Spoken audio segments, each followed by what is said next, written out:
রবীন্দ্র বিশ্ববিদ্যালয়ের স্থায়ী ক্যাম্পাসের দাবিতে সিরাজগঞ্জের শাহজাদপুরে গণ অনশন চলাকালে অসুস্থ হয়ে পড়েছেন অনেক শিক্ষার্থী। গত ২৬শে জুলাই থেকে মানববন্ধন, বিক্ষোভ, সড়ক, রেলপথ ও যমুনা সেতু অবরোধ ও প্রতীকী পাঠদান সহ নানা কর্মসূচি পালন করে দাবি আদায়ে ব্যর্থ হওয়ায় গতকাল থেকে গণ অনশন কর্মসূচি পালন করছে শিক্ষার্থীরা।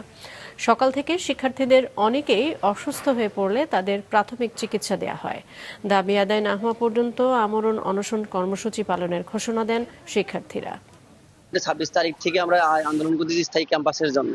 কারণ আমাদের ক্যাম্পাস হলে আমরা তো ভালো থাকতে পারবো, কিন্তু সেখানে আমাদের ক্যাম্পাস হচ্ছে না, তাহলে আমরা তো আমাদের সকল শিক্ষার্থী অসুস্থ হয়ে যাচ্ছে। আজকে কিছুক্ষণ আগে একজনকে আমরা স্থানীয় হাসপাতালে স্থানান্তর করলাম। ওর বিপি ছিল ৮০/৪০, যেটা অত্যন্ত আশঙ্কাজনক। এছাড়া অনেকের শ্বাসকষ্টের সমস্যা রয়েছে, বমির সমস্যা হচ্ছে, গ্যাসের সমস্যা হচ্ছে। যে দাবি নিয়ে সরকারের কাছে আহ্বান জানাচ্ছে, ওদের সেই স্থায়ী ক্যাম্পাস রবীন্দ্রনাথের যে পূর্বতন যে পৈতৃক ভূমি সেখানে দ্রুত হয়ে যাক।